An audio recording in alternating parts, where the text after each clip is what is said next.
ఆదికాండం 27వ అధ్యాయం 18, 19, 20 వచనం. అతడు తన తండ్రి వద్దకు వచ్చి నా తండ్రి అని పిలువగా, అతడు ఏమి నా కుమారుడా, నీవెవరు అని అడిగిన. అందుకు యాకోబు, నేను యోసేపును అను నీ జ్యేష్ఠ కుమారుడును, నీవు నాతో చెప్పిన ప్రకారము చేసి నీవు నన్ను దీవించుటకై దయచేసి లేచి కూర్చుండి నేను వేటాడి తెచ్చిన దాన్ని తినమన్నాను. 20వ వచనం. అప్పుడు ఇస్సాకు, నా కుమారుడా, ఇంత శీఘ్రముగా అది నీకెట్లు దొరికినని అడుగుగా, అతడు నీ దేవుడైన యెహోవా నా ఎదుటికి దాన్ని రప్పించుట చేతనే అని చెప్పాను. సామెతల గ్రంథం 21వ అధ్యాయం 21వ వచనాన్ని కూడా చదువు. సామెతల గ్రంథం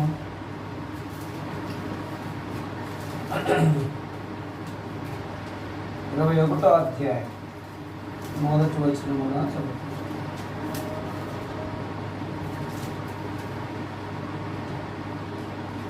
సామెతల గ్రంథం 21వ అధ్యాయము 1వ వచనం. యెహోవా చేతిలో రాజు హృదయము నీటి కాలువల వలె ఉన్నది. ఆయన తన చిత్తవృత్తి చొప్పున దాన్ని త్రిప్పును. చదువుబడిన లేఖన భాగాన్ని మనం జ్ఞాపకం చేసుకునేందుకు ఆదికాండం 27వ అధ్యాయం 18, 19, 20 వచనాలను చదువుకుంటాం. అతడు తన తండ్రి వద్దకు వచ్చి నా తండ్రి అని పిలువగా, అతడు ఏమి నా కుమారుడా, నువ్వు ఎవరు అని అడిగాడు. ఇక్కడ ఒక మాట వాడుతూ వచ్చినాడు. 18వ వచనంలో అతడు తన తండ్రి యొద్దకు వచ్చి నా తండ్రి అని పిలువగా, ఏమి నా కుమారుడు. కాబట్టి దేవుని దగ్గరికి వచ్చినప్పుడు, ఆయన దగ్గరికి వచ్చినప్పుడు అంటే అక్కడ తండ్రి స్థానంలో మనకు పరలోకపు తండ్రి కనబడుతూ ఉన్నాడు. ఇక్కడ ఇస్సాకు కనబడుతున్నప్పటికీ మన పరలోకపు తండ్రిగా ఆయన దగ్గరికి మన అందరం చేరు వచ్చినప్పుడు ఆయన పలికేది ఏంటంటే, ఏమి నా కుమారుడా. ఎంతో మంచి స్వరంతో ఆయన పిలిచే దేవుడుగా ఉన్నాడు. ఆయన మనం అడిగే వాటిని అన్నిటిని ఇవ్వడానికి సిద్ధముగా ఉన్నాడు. అంత మాత్రమే కాదు, అడిగి ఊహించిన వాటికంటే ఎక్కువగా చేసే దేవుడుగా ఉన్నాడు. ఈ యొక్క ఉపవాస ప్రార్థన కూడికలో దేవుని దగ్గరికి వెళ్ళినప్పుడు, మోకరించినప్పుడు ఇక్కడ యాకోబుని చూపిస్తూ ఉన్నాడు. యాకోబులో ఉన్నటువంటి 27వ అధ్యాయంలో చాలా ప్రాముఖ్యమైనటువంటి విషయాలు ఉన్నాయి. ఆ విషయాలన్నీ మనం నెమ్మదిగా చూస్తాము. అయితే 18వ వచనంలో అతడు తన తండ్రి వద్దకు వచ్చి నా తండ్రి అని పిలువగా, ఇక్కడ మొట్టమొదటి మాట ఏంటంటే అక్కడ నా తండ్రి అని పిలిచిన వాడుగా ఉన్నాడు. ముందు ఎప్పుడు నా కుమారుడు అని పిలిచినాడు. నా తండ్రి అని పిలిచినప్పుడే నా కుమారుడు అని పిలిచినాడు. ఇది గమనించాలి. చాలా పర్యాయాల్లో మనము దేవుని దగ్గరికి వచ్చే అనుభవం ఎట్లుండాలంటే, నా తండ్రి అనేటటువంటి అనుభవంలో మనం కొనసాగేవారుగా ఉండాలి అని. ఎప్పుడైతే నా తండ్రి అని పిలుస్తామో దేవుడు తప్పకుండా వెంటనే ఆయన దగ్గర నుండి వచ్చేటటువంటి జవాబు ఏంటంటే నా కుమారుడా. అందుకని నా కుమారుడు అనేటటువంటి మాటలు బైబిల్లో చాలా మాటలు ఉన్నాయి. సామెతల గ్రంథంలో చూస్తే నా కుమారుడా అనేటటువంటి మాటలు ప్రత్యేకంగా 7 పర్యాయాలు కనబడతా ఉంటాయి. ఈ 7 పర్యాయాల్లో మొట్టమొదట నా కుమారుడు అనేటటువంటి మాట ఏంటి చెప్పండి? ఎక్కడ? సామెతల గ్రంథం 26వ అధ్యాయం 23వ వచనం చూస్తే నా కుమారుడా నీ హృదయం నాకిమ్ము అని అంటాడు. అంటే జ్ఞాపకం చేసుకుంటే నా కుమారుడా అనేటటువంటి అనుభవంలోనికి మనము వచ్చిన వారంగా ఉన్నాము అంటే ఒక విధానములో, ఒక సందర్భంలో, ఒక సమయంలో తండ్రి దగ్గరికి వచ్చిన వారం అనేది మనం జ్ఞాపకం చేసుకోవాలి. తండ్రి దగ్గరికి వచ్చినప్పుడు వెంటనే తండ్రి మొట్టమొదటి కోరుకుంది ఏంటి అంటే హృదయాన్ని కోరుకున్నాడు. ఆ హృదయం ఇచ్చినప్పుడు వెంటనే మన దగ్గర నుండి వచ్చే బదులు జవాబు ఏంటంటే వెంటనే ఏంటి నా కుమారుడా. అప్పుడేమో నా కుమారుడిని హృదయం ఇవ్వమని ఆయన ముందుగా పలుకుతూ వచ్చినాడు. తర్వాత తండ్రి అనేటటువంటి అనుభవానికి వచ్చినప్పుడు ఎల్లవేళలా ఏమంటాడు కుమారుడా అనే అనుభవం మనం చూస్తాం. కాబట్టి ఇక్కడ ఇసాకు ఇద్దరు కుమారులు ఉన్నారు. ఏసే ఉన్నాడు, యాకోబు ఉన్నాడు. దాని తర్వాత తండ్రికి ఇద్దరు కుమారులు ఉన్నాడు. పెద్దవాడు ఉన్నాడు, చిన్నవాడు ఉన్నాడు. అయితే ఈ యొక్క సందర్భాలు మనం జ్ఞాపకం చేసుకున్నప్పుడు చూస్తే ఎన్నో పర్యాలుగా మనం ముందుకు వెళ్తూ ఉంటే దేవుని దగ్గరికి వచ్చిన వారుగా ఉన్నాం. మొదటిది ఆ వచ్చిన వారుగా వచ్చినప్పుడు వెంటనే మనం అడిగింది ఆయన ఇవ్వడానికి సిద్ధంగా ఉంటాడు. కాబట్టి ప్రార్థన అంటే ఏంటంటే అడగడమే. అడిగినప్పుడు దేవుడు ఏం చేస్తాడు? ఇవ్వడానికి సిద్ధముగా ఉంటాడు. కాబట్టి వెంటనే ఆ సిద్ధముగా ఉండేటటువంటి మాటలో నేను సిద్ధమే అనేటటువంటి మాటలో ఆయన దగ్గర నుండి వచ్చేటటువంటి బదులు పిలిపేంటి చెప్పండి, పలికేంటి చెప్పండి, లేకపోతే నా కుమారుడా అని పిలుస్తా ఉన్నాడు. అయితే ఇక్కడ మనం జ్ఞాపకం చేసుకుంటే 18వ వచనంలో చూస్తే, ఆదికాండం 27వ అధ్యాయం 18వ వచనంలో చూస్తే అతడు తన తండ్రి వద్దకు వచ్చి నా తండ్రి అని పిలువగా అతడు ఏమి నా కుమారుడా నీవెవరు అని అడిగాను. చూసినారా? ఏమి నా కుమారుడు నువ్వెవరు అని అడిగాడు. ఇక్కడ ఎవరు? ఇసాకు అడుగుతున్నాడు. ఎవరిని అడుగుతుంది? యాకోబుని అడుగుతున్నాడు. కానీ యాకోబు ఏమని చెప్తున్నాడు చూడండి. అక్కడ నిజంగా జ్ఞాపకం చేసుకుంటే అందుకు యాకోబు నేను యేసేవును నీ జ్యేష్ఠ కుమారుడును అంటున్నాడు. కాబట్టి ఎన్నో పర్యాయాలు దేవుల్లో ఉన్నప్పటికీ కూడా, దేవుల్లో కొనసాగుతున్నప్పటికీ కూడా, దేవుడు అని పిలుస్తున్నప్పటికీ కూడా కొన్ని సందర్భాలు మన యొక్క పేరు మార్చే వారంగా ఉంటాం. అందుకని చూడండి, ఎక్కడికన్నా చూడండి వీళ్ళంత వరకు క్రిస్టియన్స్ అందరినీ పేర్లు తీసుకుంటే ఆ క్రిస్టియన్స్ అనే పేర్లు వాళ్ళ ఉద్యోగాల్లో చూస్తే కనుక ఏముంటాయి అంట. అక్కడ వెంకటరావు అని ఉంటే ఇక్కడేమో యేసుబాబు అని ఉంటారు. ఇక్కడ యేసుబాబు అని ఉంటే అక్కడ వెంకటరావు అంటే అది తప్పు పట్టడం కాదు, కానీ పేరు మార్పు ఉంటుంది. ఆ పేరు మార్పును బట్టి ఈ మధ్య కాలంలో ఏమని వచ్చింది చూడండి. కొంతమంది క్రిస్టియన్ మందిరాల్లోకి వెళ్ళి వారి యొక్క ఎస్సీ సర్టిఫికేట్ ని చూడండి, ఎస్సీస్గా ఉంటే మారకుండా ఉంటే వాళ్ళని చర్చికి వెళ్ళవద్దనేటటువంటిది కూడా ఒకటి రాబోతా ఉంది.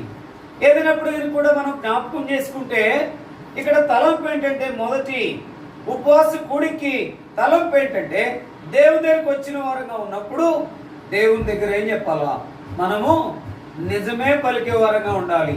ఇక్కడ యాకోబు జీవితంలో చూస్తూ ఉంటే ఏం పలకట్లేదు, అక్కడ నిజం పలకట్లేదు.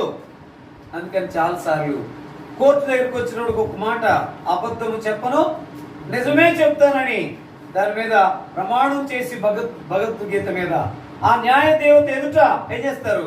ప్రమాణం చేపిస్తారు, నిజమే చెప్తాను. అయితే ఇక్కడ ఏమి నా కుమారుడా అని పిలిచినటువంటి సందర్భం కనబడుతూ ఉంది. అయితే చూడండి, అక్కడ 19వ వచనం యాకోబు నేను యేసేవును నీ జ్యేష్ఠ కుమారుడును నీవు నాతో చెప్పిన ప్రకారము చేసి ఉన్నాను. ఇది ఎప్పుడన్నా చూసామా మనం? అంతకుముందు ఎప్పుడన్నా చూసామా? ఎప్పుడు ఒక సందర్భంలో బలవర్తమానంలో నేను చెప్పా. అయితే జ్ఞాపకం చేసుకుంటే నేను నీ కుమారుడను అని చెప్తా ఉన్నాడు.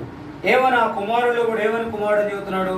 జ్యేష్ఠ కుమారుడు అంటున్నాడు. అంటే యాకోబుకు బదులు ఏం చెబుతున్నాడు? యేసేవును అని చెప్తున్నాడు.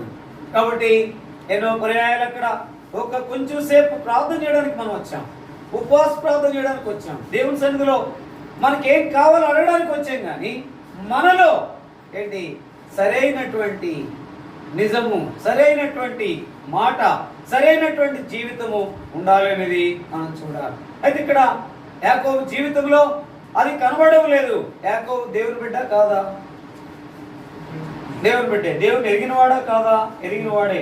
దేవుని గురించి బాగా తెలిసినవాడా కాదా? తెలిసినవాడే.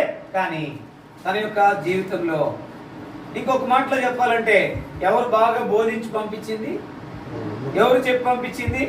ఇంకా ఇటువంటి సందర్భం ఇంకా ఎక్కడ కూడా ఉండకపోవచ్చేమో కదా. అంటే కొంతమంది తల్లులు కూడా బోధించేవాళ్ళు, నేర్పేవాళ్ళు చాలా మంది ఉంటారు. నువ్వు ఇట్లా చేయి, ఇట్లా ఉండు, నీకెందుకు అట్లా ఉన్నావంటే నువ్వేమి ఏ పనికిరావు, అక్కడ జాగ్రత్తగా ఉండు అని చెప్పి నేర్పేవారుగా ఉంటారు.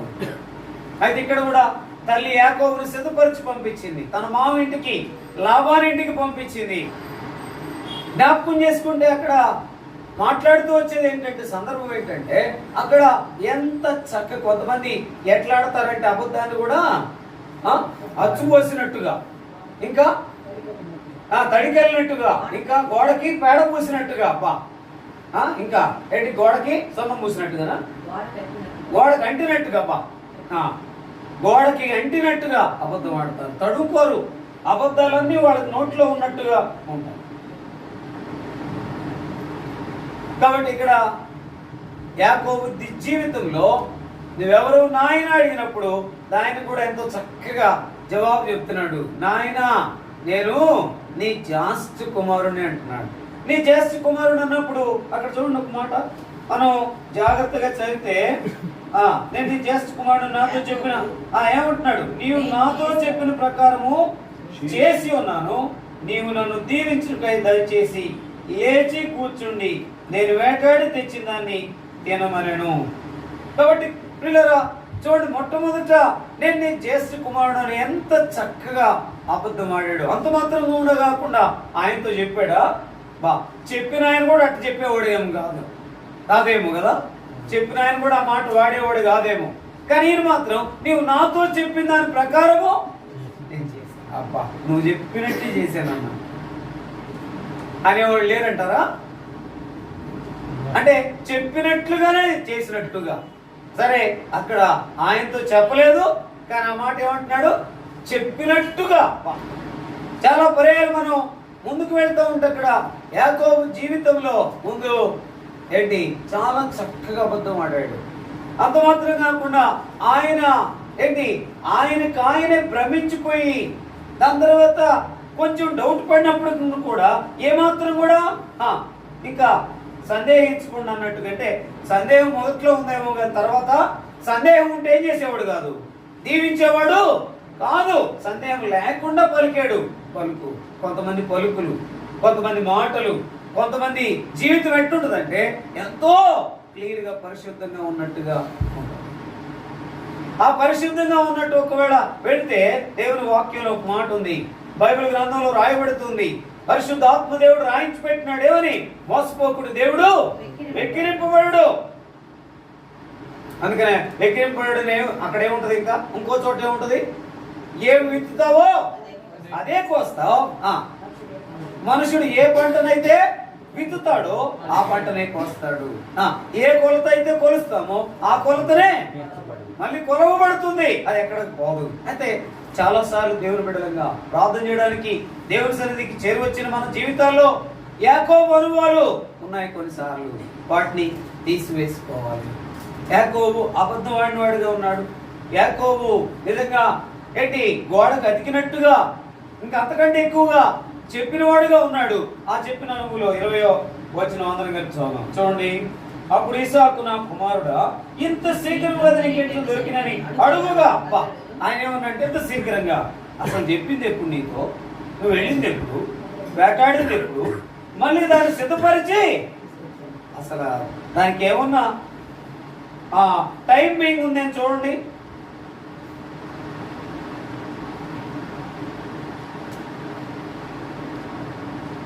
చాలా పర్యాయాలు మన జీవితంలో అనుకుంటాము. దాని తర్వాత వాడు నా సండే స్కూల్ స్టూడెంట్ సుబ్రహ్మణ్యం ఒకడు ఉన్నాడు. వాడిని నేనేం చేశానంటే, అరే నువ్వు అశోక పెన్ వర్క్ దగ్గరికి వెళ్ళి 3 పెన్స్ దాని తర్వాత స్కెచెస్ తీసుకురారా, అక్కడ ఆ కంపెనీ తప్ప ఇంకే కంపెనీ ఉండదు, అశోక్ అని రాసి ఉంటుందంటే వాడు ఏం చేశాడంటే చాలా తొందరగా వచ్చాను అన్నట్లుగా, లేకపోతే చాలా తక్కువకి ధరగా తెచ్చాను అన్నట్లుగా వాడు ఏం చేశాడంటే మామూలుగా ఏం చేశాడు, చాలా తొందరగా పక్కన ఉన్న కొట్లుకి వెళ్ళి అక్కడ సేనయ్య గారి కొట్లో తీసుకొచ్చాడు. ఆ సేనయ్య గారి కొట్టుకు నేను ముందే వెళ్ళొచ్చేసాను. ఏమైనా ఉంటే మంచి వెంటనే లేవు, వాడు గబగబా తీసుకొచ్చి చాలా స్పీడ్గా వెళ్ళాను సార్. మామూలుగా అశోక్ పెన్ వరకు వెళ్ళి ఎట్లా వెళ్ళేవరా, సైకిల్ మీద వెళ్ళేవా, పరిగెత్తుకుంటూ వెళ్ళి తెచ్చాను సార్ చాలా వేగంగా. నేను రన్నింగ్ కూడా బాగా నాకు వచ్చు అన్నట్టుగా.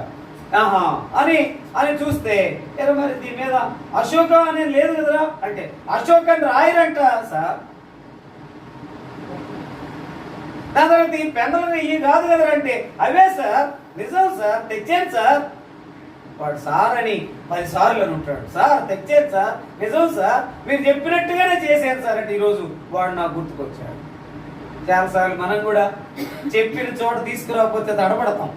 గుర్తుపెట్టుకోండి, చేసింది చేసినట్టుగా చెప్పకపోతే తడబడతాం కొన్ని సందర్భాల్లో. ఒకవేళ నమ్మించవచ్చు కానీ కొన్ని సందర్భాల్లో మన చాచక్యం వల్ల ఒక రోజున ఆ మాట మనల్ని ఏం చేస్తుందంటే గుర్తు చేస్తుంది, ఒక చోట నిలబెడుతుంది, ఒక చోట కలవర పెడుతుంది, ఒక చోట నిజమైనటువంటి అనుభూలు మనల్ని జ్ఞాపకం చేస్తుంది. అలానప్పుడు నేను ఈ మాట చెప్పాను, అది అబద్ధం, పలానా సమయంలో అది చేయకుండా చెప్పాను అని అనేటటువంటి సందర్భం కనబడుతుంది. అయితే ఇక్కడ జ్ఞాపకం చేసేది ఏంటంటే యాకోబు దగ్గర చాలా చాచక్యము, చాలా చక్కగా అబద్ధం ఆడినట్లుగా, చాలా పోసుగుచ్చినట్లుగా, దాని తర్వాత ఎంత తొందరగా ఎట్టు తెచ్చావు నాయన అని అంటే ఏమన్నాడు, చదవండి, చదువు రాజేష్. ఇంత శీఘ్రంగా అది నీకు ఎట్లు దొరికినని అడుగుగా అతడు నీ దేవుడే యెహోవా నా ఎదురు దాన్ని రప్పించిన చేతనే. అబ్బా ఎంత, ఎవరి మీద అబ్బో ఇంకా చెప్తున్నాడు, దేవుడి మీద. ఓ నాయన, ఆయనంతటిగా ఆయన చెప్పడం మాత్రమే కాదు, మనంతా ఎవరి మీద రుద్దుతామో దేవుడి మీదే. అందుకని ఆది మానవుడు కూడా, ఆది ఆదాము కూడా ఏం చేశాడు, అయ్యా నేను నాకు తీసుకొచ్చి ఇచ్చింది చేయటం తప్పే, పొరపాటు అని చెప్పలా.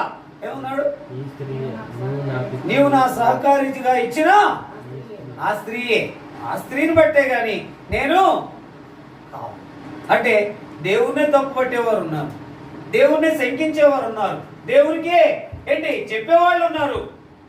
దాని తర్వాత ఇంకొక దేవుని దగ్గరికి వచ్చినప్పటికి వేస్ట్ పడేవాళ్ళు ఉన్నారు. అయితే ఇక్కడ జ్ఞాపకం చేసేటటువంటి మాట ఏంటంటే ఆ దేవుడే నా ఎదురుకి తెప్పించడు చేతనే. ఎంత మంచి మాట చూడండి, అందరూ కలిపి చూద్దాం. అప్పుడు ఇస్సాకు, నా కుమారుడా, ఇంత శీఘ్రముగా అది నీకు ఎట్లు దొరికిందని అడుగుగా అతడు నీ దేవుడని యెహోవా నా ఎదురుకి రప్పించడు చేతనే అని చెప్పాను. నా ఎదుటికి దాన్ని రప్పించుడు చేతనే, దాన్ని అబ్బా దేవుడే దాన్ని ఆయన ఎదుటికి రప్పించాడట. రప్పించిన తర్వాత ఇప్పుడు చదవండి, 21 వెళ్తున్నాం. అప్పుడు ఇస్సాకు, నా కుమారుడా, నీవు యేసేవును నా కుమారుడువో కాదో నేను నిన్ను తడివి చూసేదేమో నన్ను దగ్గరికి రమ్మని చెప్పాను. యాకోబు తండ్రి అయిన ఇస్సాకు దగ్గరికి వచ్చినప్పుడు అతనిని తడివి చూచి స్వరము యాకోబు స్వరము గాని చేతులు యేసేవు చేతులే అనేను. యాకోబు చేతులు అతని అన్నయ్యని యేసేవు చేతులు వలె రోమము గలవైనందున ఇస్సాకు అతన్ని తడివి గుర్తుపట్టలేక అతన్ని దీవించి, అంటే ఎంత చక్కగా సిద్ధపరచుకున్నాడు. ఇప్పుడు నేనేమంటానంటే తల్లి మరి అక్కడ చెప్పినటువంటి రీతిలో వెళ్ళాడు, ఉన్నాడు, ఏం చేశాడంటే ఆ యొక్క ఆశీర్వాదం పొందేదాని కొరకాయ. అందుకని చాలా సార్లు మనం అనుకుంటాం కానీ దేవుని దగ్గర ఆశీర్వాదాలు పొందుకుంటున్నాం చాలా మంది భ్రమించేవారు ఉన్నారు ఏంటి, కానీ ఆశీర్వాదముగా ఉండాలి తప్ప ఆశీర్వాదం కాకుండా ఉండకూడదు. అందుకని నేను మనం ఆ మాట జ్ఞాపకం చేసుకున్నాం, నీ ఆశీర్వాదము నుండి నా కుటుంబము నిత్యము నీ సన్నిధిలో ఉండునట్లుగాని మనం మాట చూసాం. 2 సమూయేలు గ్రంథం 7:29 మనం జ్ఞాపకం చేసుకుంటే ఎన్నో పర్యాయాలు మన జీవితంలో దేవుడు ఆశీర్వదిస్తాడు, కానీ ఆశీర్వాదంగా ఉండాలి.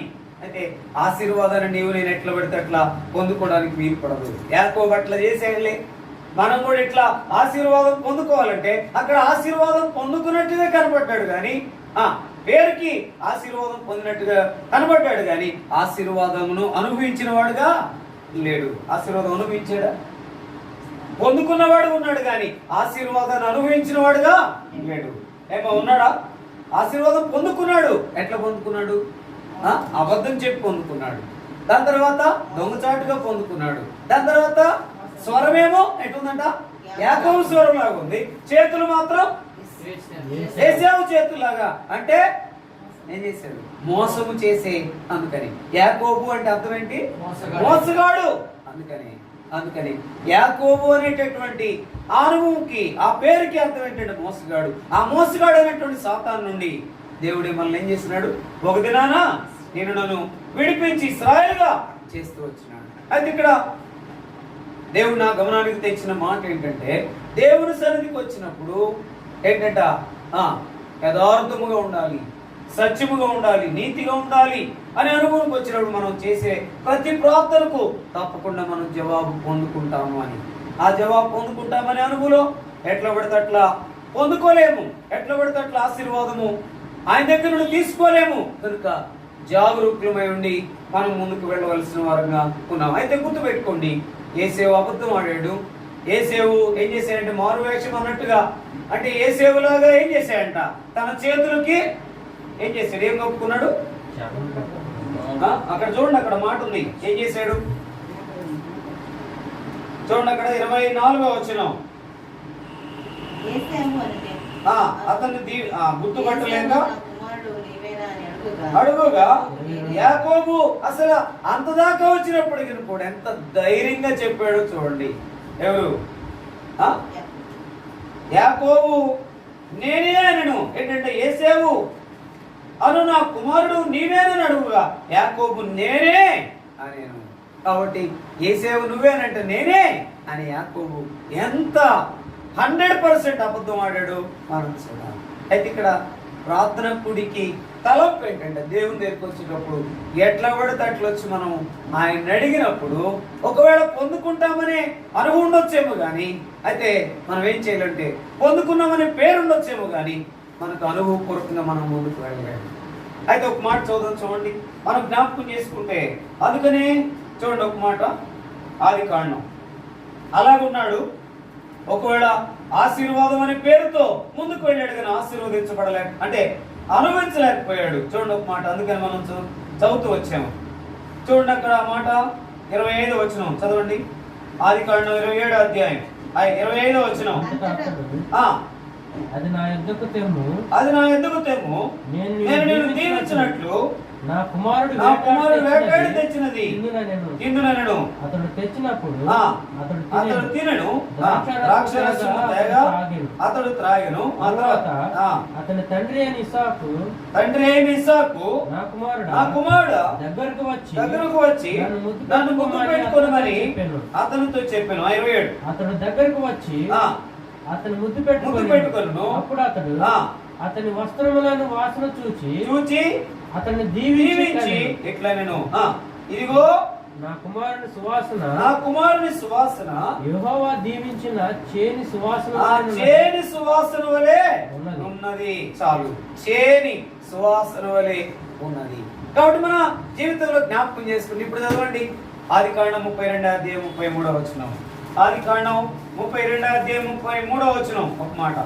ఆదికాండం అందుచేత ఆయన యాకోబు తొడగూటి మీద తుంటినరము కొట్టినందున నేటి వరకు ఇశ్రాయేలీయులు తొడగూటి మీదనున్న తుంటినరము తినరు. ఆ తుంటినరము తినరు. అందుకే మనం జ్ఞాపకం చేసుకుంటే తను చేసిన దాని అంతటికి ఏం చేశాడంట? ఎక్కడ కొట్టాడు? తుంటి నరం మీద కొట్టిన వాడిగా ఉన్నాడు. ఇప్పటికి ఆ ఇశ్రాయేలు ఏం చేయరంట?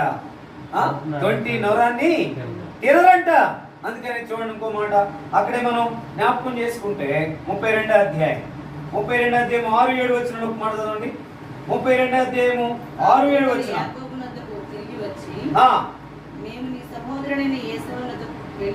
వెళ్ళితివి అతడు 400 మందితో నిన్ను ఎదుర్కొని వచ్చుచున్నాడని చెప్పగా ఏంటంట? అతడు ఎంతమందితో? 400 మందితో ఎదుర్కోవడానికి వస్తున్నాడు. ఎవరు వస్తున్నారు? యేసే వస్తున్నాడు. ఎందుకు వస్తున్నాడు?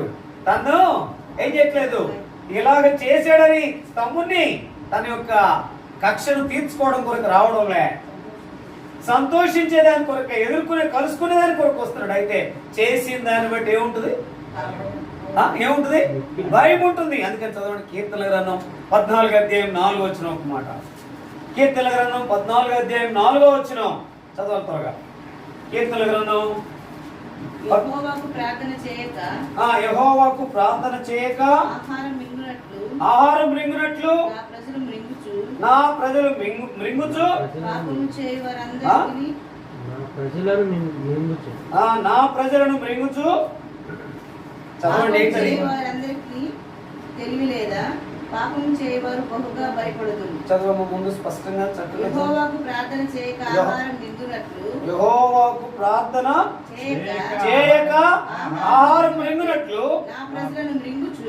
నా ప్రజలను మృంగుచు పాపము చేయవారందరికీ తెలివి లేదా? పాపము చేయవారు బహుగా భయపడుదురు. అబ్బా ఇప్పుడు పాపము చేయవారు బహుగా భయపడదురు అంటే ఇప్పుడు తనకేముంది? ఆశీర్వాదం పొందేనేటటువంటి పేరు మాత్రం ఉంది, కానీ అనుభవపూర్వకంగా ఆశీర్వాదం లేకపోగా తన జీవితంలో ఏది గుర్తుకొచ్చింది? అబద్ధం గుర్తుకొచ్చింది, మోసం గుర్తుకొచ్చింది, తండ్రితో చెప్పిన మాటలన్నీ గుర్తుకొచ్చినాయి. అందుకని పాపము చేయవారు అందరూ బహుగా భయపడుదురు. అందుకని భయపడుట వలన ఇంకో చోట సామెతల గ్రంథంలో ఉంది, భయపడుట వలన ఉరి వచ్చును. అందుకని చాలాసార్లు ఒక్క అబద్ధమే కదా అనుకుంటాం, కానీ దానివల్ల ఎప్పుడు నీ ప్రక్కన నా ప్రక్కన ఏముందని? ఉరి ఉంది. ఆ ఉరి ఏంటంటే భయం. అప్పటికప్పుడు తప్పించుకోవచ్చు, అప్పటికప్పుడు దాటవేయవచ్చు, కానీ వెంటాడుతూ ఉంటుంది.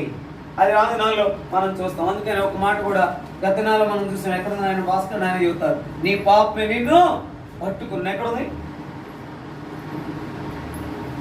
నీ పాపమే నిన్ను పట్టుకుని. సంఖ్యాకాండం 32 అధ్యాయం 23 వచ్చిన త్వరగా. సంఖ్యాకాండం 32 అధ్యాయం 23 వచ్చిన త్వరగా. సంఖ్యాకాండం 32:23 చదవండి. మీరు అట్లు చేయని ఎడల యెహోవా దృష్టికి పాపము చేసిన వారు అగుదురు గనుక మీ పాపము మేము పట్టుకొనును. చదువు పెద్దగా. మీ పాపము మిమ్మును పట్టుకొనును. అనుకుంటాను చాలాసార్లు నీవు నేను దాటిపోయేంలే, దేవుని దగ్గర ఏదో చెప్పేసేంలే, లేదు మనుషుల దగ్గర ఏదో చెప్పేసేమంటే కాదు. ఎక్కువ విశ్వాసులు ఏంటి? సొంత పనులు కొరకాయి, దేవుని ఇంటికి వచ్చేదాని కొరకాయి ఆడేది ఏంటది? అబద్ధం. అబద్ధం కూడా ఏంటి? ఏం కాదు, స్పష్టంగా బాగోలేదు, ఆరోగ్యం లేదు. నేను అంటున్నాను, మీరు రాసుకోండి, బాధపడినా ఏం పర్వాలేదు. ఆరోగ్యం ఉండి కూడా ఆరోగ్యం లేదంటే తప్పకుండా ఆ వారంలో ఖచ్చితంగా చూస్తాము. ఆరోగ్యం లేకపోయినా దేవుడి మందిరానికి వచ్చామంటే దేవుడు ఏం చేస్తాడు? తప్పకుండా స్వస్థపరుస్తాడు, జ్ఞాపకం చేసుకుంటాడు. అందుకని ఎన్నో పర్యాయాలు పాపము అందరూ చేస్తారు. అక్కడ కీర్తనలు 14 అధ్యాయం 4వ వచనంలో నీ పాపం నేను పట్టుకుంటుంది అనేటటువంటి అనుభవంలో భయపెట్టిన మాట కూడా నా జీవితంలో రక్షణ పొందకముందు ఇదొకటి కూడా, నీ పాపమే నిన్ను పట్టుకుంటుంది, జాగ్రత్త. ధనరాజు గారు అక్టోబర్ 2వ తారీఖున మామూలుగా నేను బాప్తీసం తీసుకున్న రోజు కూడా అదే. ఆ రోజు యూత్ రిట్రీట్ పెట్టారు, ఆ రోజు కూడా మాట్లాడేది కూడా అదే. పాపం నుంచి జీతం మరణం, యేసు క్రీస్తునందు నిత్య కృపావరం అనేటటువంటి మాట మనం చూసినప్పుడు, జ్ఞాపకం చేసుకున్నప్పుడు అది పద్మాంటి మాట్లాడుతూ వచ్చింది. హెబ్రోన్ సిస్టర్ పద్మాంటి మాట్లాడటం వలన, దాని తర్వాత ఆయన యూత్ మీటింగ్ లో కూడా నీ పాపం నేను పట్టుకుంటుంది. పాపం వలన భయంకరమైన శిక్ష, భయము, ఉరి, మరణం వచ్చేదిగా ఉంటుంది. పాపాన్ని విడిచిపెట్టావంటే నిత్య జీవితంలో సంతోషం ఉంటుంది, ఆశీర్వాదం ఉంటుంది, ఆనందం ఉంటుంది. దానిలో ఉన్నంత కాలం నువ్వేమో ఎదగలేవు, ఎదుగుతున్నాం అనే పేరు కనపడుతుంది, కానీ ఏమాత్రం కూడా ఎదిగినట్టుగా ఉండదు. జ్ఞాపకం పెట్టుకోమని చెప్పినప్పుడు ఎప్పుడైతే నిజంగా ప్రభు పాదాలు పట్టుకున్నాను,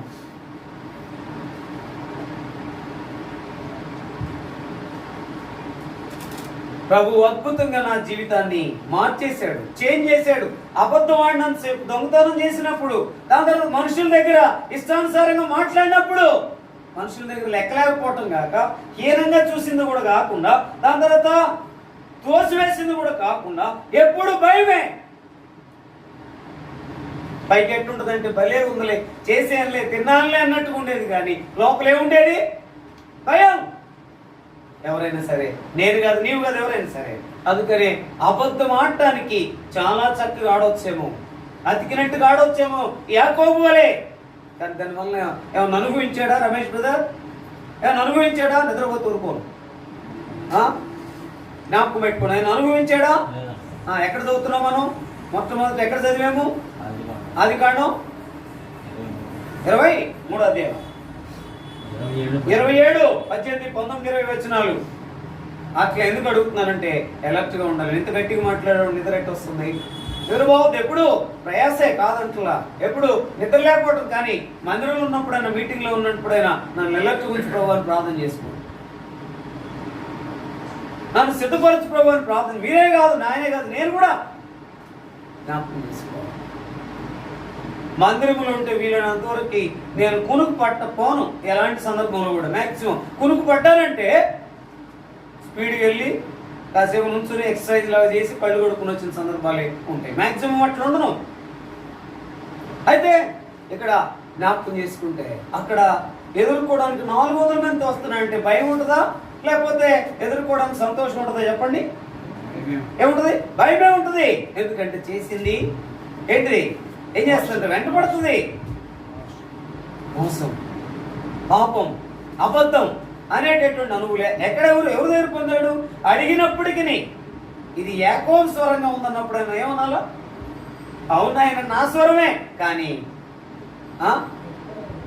ఒప్పుకోలేకపోయాడు. పాపాన్ని ఏం చేశాడు? ఏం చేశాడు? ఎక్కడుంది? పాపాలని ఒప్పుకుని అతిక్రమం దాచిపెట్టువాడు వర్ధిల్లును, వాటి ఒప్పుకొని విడిచిపెట్టువాడు కనికరాన్ని పొందుతాడు. ఎక్కడుందన్నమాట? సామెతలో 28వ అధ్యాయం 14వ వచనంలో 13వ వచనంలో ఆ మాట మనం చదవండి. ఆ మాట కూడా సామెతలో 28వ అధ్యాయం 13వ వచనం చదవండి త్వరగా.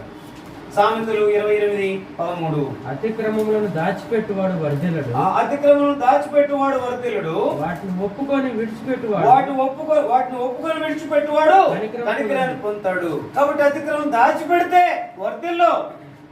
ఒకవేళ పేరుకే ఏంటి అధికారం, పేరుకే పెద్ద, లేకపోతే పేరుకే గొప్ప సేవకుడిగా ఉండొచ్చేమో కానీ ఆ సేవకుడు పని చేయకపోగా ప్రతి ఒక్కడి చేతిలోకి వెళ్ళి ఏం చేయాలా? భయపడాలా. అందుకని సేవకుడంట డబ్బుకు గనక దాసుడైపోతే ఆ డబ్బులు బట్టి ఏం చేస్తారంట? ఆ సంఘంలో ఉన్నవారు ఏం చేస్తారంటే ప్రేరేపిస్తారు. మేము ఎక్కువ డబ్బులు ఇస్తాం, నేను చెప్పినట్టు చెయ్యి అన్నవారు. అక్కడ కూడా నేను మళ్ళీ మీకు జ్ఞాపకం చేస్తున్నా. హెబ్రోన్లో ఆ మాట వాడుతూ వచ్చారు. మేము చెప్పినట్టు చెయ్యి, నీకేం కావాలో మమ్మల్ని అడగమని కూడా అడుగుతూ వచ్చారు. నాయన ఉన్నాడు అక్కడ, ఆయన కూడా ఒక పెద్దే. మేము చెప్పినట్టు చేయి, నువ్వు చెప్పినట్టుగా మేము చేయము, మాది మందిరం అన్నారు. అయితే దేవుడికి వాగ్దానం చెప్పినప్పుడు బయటకు వచ్చేసాము. దేవుడు ఎంతో నెమ్మదిచ్చాడు. ఈ రోజు వరకు 2019 జనవరి 7వ తారీఖు నుండి ఈ రోజు వరకు ఎక్కడైనా లోటు లేదు, ఎక్కడైనా తప్పు లేదు, ఎక్కడైనా ఎవరిని అడిగింది లేదు. అంటే అడగటం తప్ప నేను అంటలేదు, కానీ మనుషుల్ని అడిగితే ఎవరిని అడగాలి? మనం నాకు ఏదైనా కావాలంటే ఎవరిని అడగాలి? దేవుని అడగాలి. మనుషుల్ని అడిగేది అలవాటు చేసుకున్నాం అంటే, అప్పు చేసేది అలవాటు చేసుకున్నాం అంటే, వడ్డీకి తీసుకునేది అలవాటు చేసుకున్నాం అంటే ఇక అదే కంటిన్యూ. అబ్బా ఇక కంటిన్యూకి ఇక నిద్ర పట్టదు. ఎవరు వచ్చినా లేరని చెప్పడం. ఎందుకు? అప్పులోళ్ళు వస్తే చెప్పే మాట ఏంటి? ఎక్కువ లేడని చెప్పటమే. గబగబగా ఇక్కడ బాత్రూంలో దాక్కునే విధానం. కొంతమంది స్విచ్ ఆఫ్ అలవాటు చేయక, లేక స్విచ్ ఆఫ్ చేయడం చేతగాక నాలాంటి వాళ్ళు ఉంటారు అన్నమాట. ఈ రోజు వరకు డిలీట్ చేయటం ఏంటి తెలియదు. ఫోన్ ఉంది కానీ మీరు నంబరు ఇట ఏంటి టిప్ టాప్గా ఉన్నాడు ఏంటంటే డిలీట్ చేయటం రాదు ఫోన్. అయితే దాన్ని పట్టుకుంటే పెద్ద విషయం ఏం కాదు, 2 నిమిషాల్లో నేర్చేసుకుంటా. 10 రోజుల్లో సెల్ అంతా దాని సంగతి అంతా చూస్తా నేను. అయితేనో సందర్భాలుగా మనం వెళ్ళినప్పుడు యాకోబు అబద్ధం ఆడినట్టుగా ఉన్నాడు, సంతోషిద్దాం అనుకున్నాడు. యాకోబు మోసం చేసిన వాడుగా ఉన్నాడు, సంతోషిద్దాం అనుకున్నాడు. ఆశీర్వాదం పొందుకుని వెళ్దాం అనుకున్నాడు. కానీ 400 మంది వస్తున్నప్పుడు చదవండి అన్నమాట. 32వ అధ్యాయం 6-7 వచనాలు.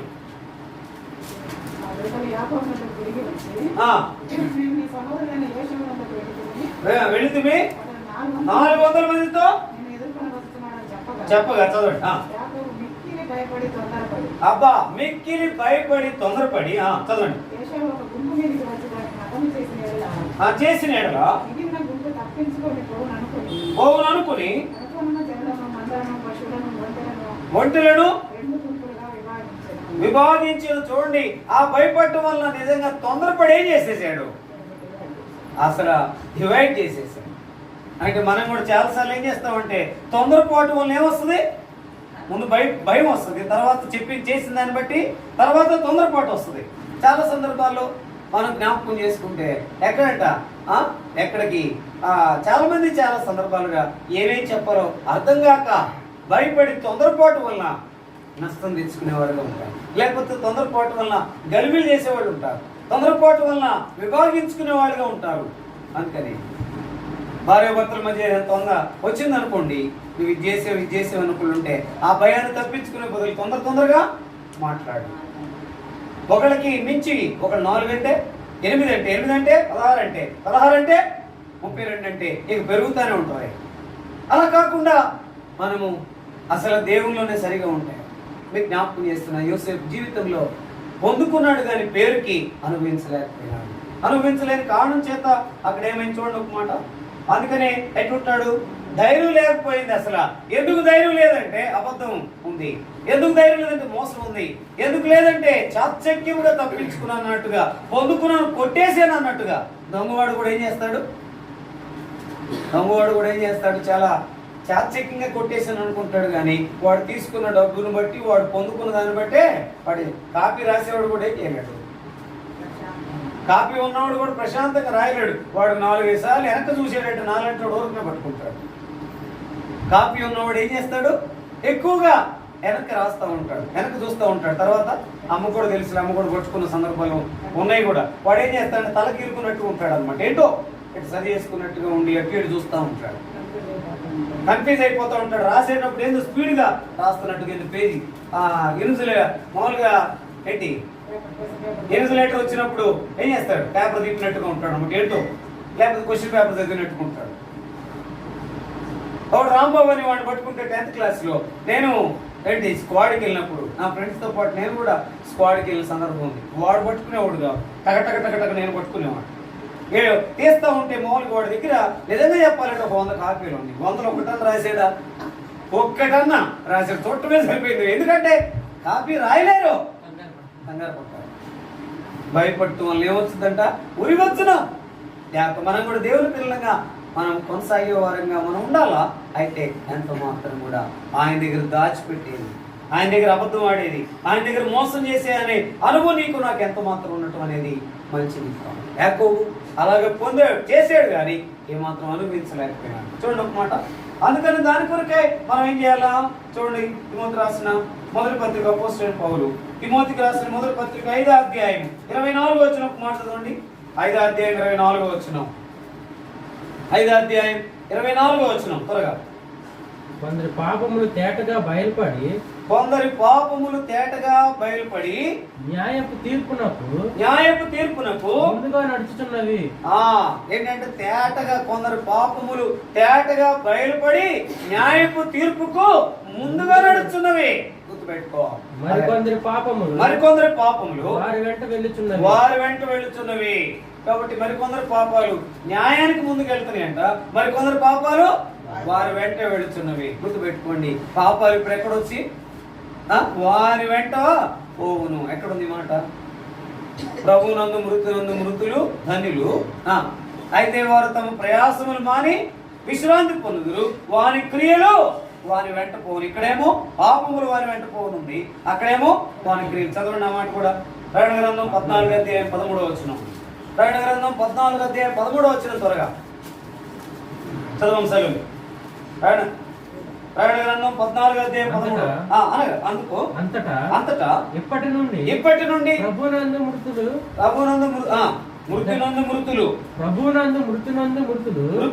ధన్యులని వ్రాయమని పరలోకము నుండి ఒక స్వరం చెప్పగా వింటిని. నిజమే వారు తమ ప్రయాసములను మాని విశ్రాంతి పొందుదురు, వారి క్రియలు వారి వెంట పోవును. కొందరు పాపములు వారి వెంటే పోతాయంట, వారి క్రియలు వారి వెంటే పోతాయి. కాబట్టి నిజమైన ఆశీర్వాదం పొందాలంటే మనం ఏం చేయాలి? ఇప్పుడు నిజంగానే ఉండాలి, నిజమైన ప్రార్థనే చేయాలి. నిజమైన ప్రార్థన చేయకపోతే ఆ ప్రార్థనకు ప్రతిఫలం మనం ఏం చేయలేము, పొందలేము. నిజంగా ప్రార్థన చేయాలంటే జీవితంలో ఏముండాలా? నిజమైన అనుభవమే ఉండాలి. నిజమైన అనుభవం లేకపోతే చాలా కష్టం. చూడండి ఒక మాట, తిమోతికి రాసిన 2వ పత్రిక 3వ అధ్యాయం 17వ వచనం.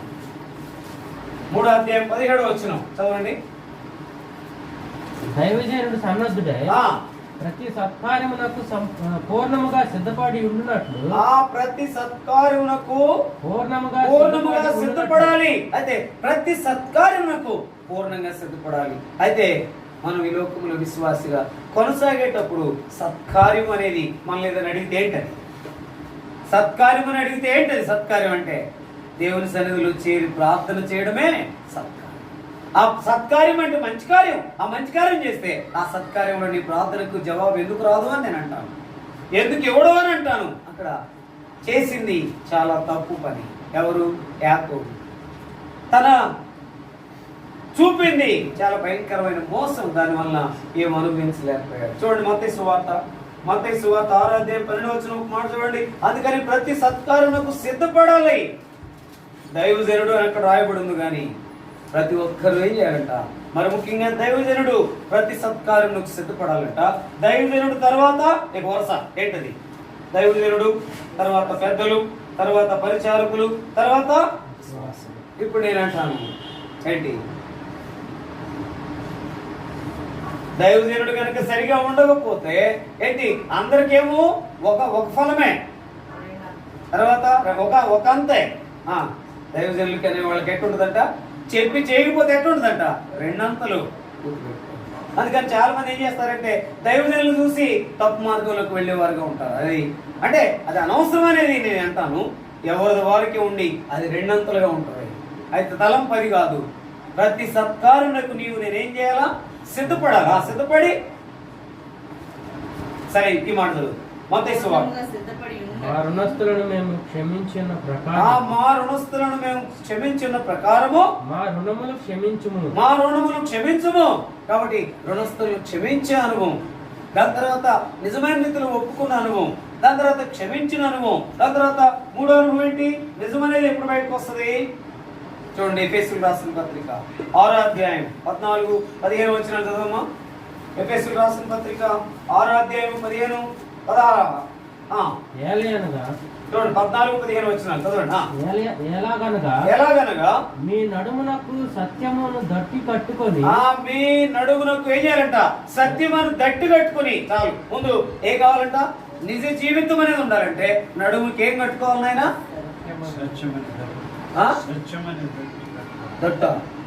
దట్టి. దట్టి అంటే బెల్ట్. ఆ బెల్ట్ ముందు ప్రారంభము సత్యం అనేది ఉంటాయి. అందుకని సత్యం మనల్ని ఏం చేస్తుంది? ఎక్కడుందన్నమాట ఈ యొక్క ఎబ్రీ పత్రిక ఈ యొక్క సందర్భం ప్రకారం ఎవరైతే చెప్తారో వాళ్ళకి అమ్మా ఏమను 8:32 చదవండి. ఆ మాట కూడా సత్యం మనల్ని ఏం చేస్తుందంట? స్వతంత్రులుగా చేస్తుంది. కాబట్టి సత్యం అనేది తట్టు కట్టుకున్నామంటే చాలు. ముందు ఒప్పుకుని సరైనటువంటి జీవితము ఆయన దగ్గర పెడితే చాలు. అందుకని నీతి చదవండి. అప్పుడు చెప్పగా చాలమ్మా. సత్యం మిమ్మల్ని స్వతంత్రులుగా చేయనని చెప్పగా సత్యం ఏం చేస్తుంది? మనలను స్వతంత్రులుగా చేస్తుంది. ఆ సత్యం అనేది ఉంటే మనలో సత్యమైన ప్రార్థన వస్తుంది. ఆ సత్యమైన ప్రార్థన అనేది ఉంటే దేవుడు తప్పకుండా ప్రార్థనకు జవాబు ఇచ్చి తీరతాడు అనేది. ఆ జవాబు ఇచ్చి తీరేటటువంటి అనుభవంలో ప్రభు హస్తములు ఏముంది చూడండి ఇప్పుడు. అందుకనే దావీదు మళ్ళీ మనం యాకోబుని మనం చూస్తాము. కొన్ని మాటలు మనం జ్ఞాపకం చేసుకుంటే అనుభవం వేరే ఉంది, కానీ అనుభవించలేకపోయాడు. అనుభవించాలంటే ప్రభు దగ్గర ఆశీర్వాదం పొందుకోవాలంటే ప్రభు హస్తంలో ఏముంది చెప్పండి? ఆశీర్వాదం. ఆ మాట బహు స్పష్టంగా మనం చూద్దాం. ఆయన హస్తములో ఏముందంటే ఆశీర్వాదం ఉంది. చూడండి ఒక మాట. ద్వితీయోపదేశకాండం 33వ అధ్యాయం 3వ వచనం. ద్వితీయోపదేశకాండం. అందుకనే మనం ఎంత చేసినా ఆశీర్వాదం పొందలేకపోతున్నాం. కారణం ఏంటంటే నిజ జీవితంలో సత్యం లేదు,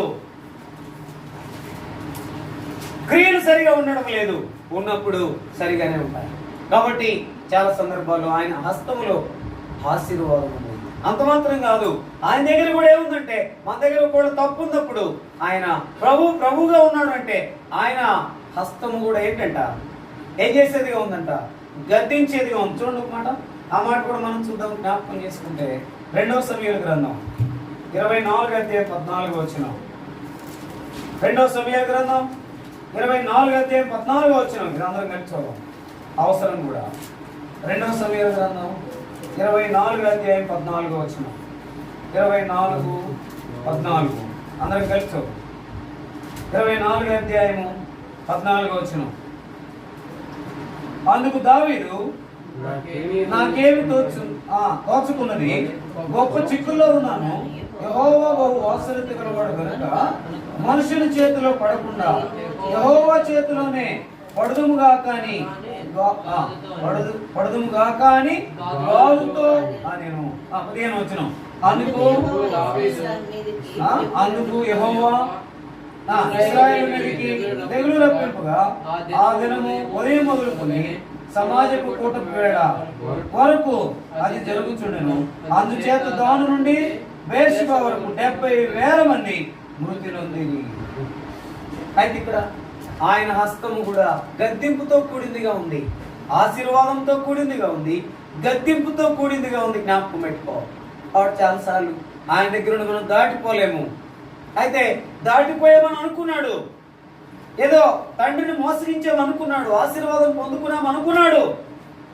కానీ నిజమైన ప్రార్థన జీవితం దాకా వచ్చిన దాకా, తెలుసుకున్న దాకా, తర్వాత ఒప్పుకున్న దాకా దేవుడు శ్రమను వాటిల్లింప చేసి, ఆ శ్రమ పెట్టి తొడగూటి వసిలేటట్లుగా చేసి కొట్టి మార్చినట్లుగా మనం చూస్తాం. అయితే అది మనం తర్వాత చూస్తాం. 2వ దినాన జ్ఞాపకం చేసుకుంటే ఎక్కడికి పోదు, మనం చేసింది మనం వెంటే ఉంటుంది. అది జ్ఞాపకం పెట్టుకుని మనలో ఉన్న ప్రతి తప్పిదాన్ని ఒప్పుకుని ఆయన దగ్గరికి వచ్చి నిజమైన రీతిలో ఉండి నిజంగా ప్రార్థన చేస్తే దేవుడు అంగీకరిస్తాడు అని. అందుకని ఆయన హస్తములో ఆశీర్వాదం ఉంది, ఆయన హస్తములో గద్దింపు ఉంది, ఆయన హస్తములో ఒక మాట చూసి ముగిద్దాం. చూడండి, ఆయన హస్తములో ఏముందంటే కాపుదల ఉంది. కీర్తనలు 31వ అధ్యాయం 15వ వచనం. ఇది కూడా అందరం కలిసి చదువుదాం, చదువుకుని ముగిద్దాం. కీర్తనలు 31వ అధ్యాయం 15వ వచనం. కీర్తనలు 31వ అధ్యాయం 15వ వచనం. అందరం కలిసి చూద్దాం.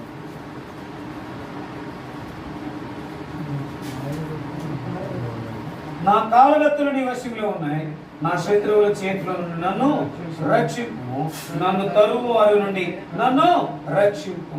వాస్తవానికి 400 మంది ఎదుర్కోవడానికి వస్తున్నాడంటే ఏం చేస్తున్నాడని చేసిన దాన్ని బట్టి మిక్కిలి భయపడంటే చేసిన దాన్ని బట్టి నన్ను ఏం చేస్తాడు, ఏం చేస్తాడని, చంపేస్తాడని, లేకపోతే ఏదో చేస్తాడని భయం. అందుకని ఎక్కువగా భయం ఎక్కడ ఉంటుంది చెప్పండి? మనిషికి ఎక్కువ భయం ఎక్కడ ఉంటుంది? చేసిన దాన్ని బట్టి భయం ఉంటుంది ఒకటి. 2వది జబ్బును బట్టి భయం ఉంటుంది. 3వది ఇంకెక్కువ భయం, మరణిస్తాననే భయం ఉంటుంది. ఇప్పుడు ఎక్కువ కరోనాలో ఏం పట్టుకుంది? మరణ భయం. కాబట్టి జ్ఞాపకం చేసుకుంటే ఇక్కడ ఆయన హస్తములో కాపుదల ఉంది, తరువారి చేతిలో నుండి నన్ను రక్షించు. ఆయన హస్తములో కాపుదల ఉంది, ఆయన హస్తములో ఆశీర్వాదం ఉంది, ఆయన హస్తములో గద్దింపు ఉంది, ఆయన హస్తములో కాపుదల ఉంది. కాబట్టి ఎలాంటి స్థితిలో ఉన్నా ఆయన దగ్గరికి వచ్చి నిజ స్థితిలో ఉండి, నిజ జీవితంలో ఉండి మనము ప్రార్థన చేయాలని ఆయన ఆశ. ఆ రీతిగా మనం నిజ జీవితాన్ని కలిగి ఆయన దగ్గర ఒప్పుకుని నిజ జీవితాన్ని కలిగి నిజముగా ప్రార్థన చేసినప్పుడు, అందుకని ఆయన నిజముగా మొరపెట్టు వారందరికీ ఎట్లా ఆయన సమీపంగా ఉన్నాడు. ఎక్కడుంది ఆయన మాట? ఎవరు చెప్పొద్దు, నాయనలు. అప్పుడు ముగిద్దాం. ఎక్కడుంది? కీర్తన గ్రంథం. నోరు తెరిస్తే కీర్తన ఎక్కడుంది? ఎక్కువ భాగమా?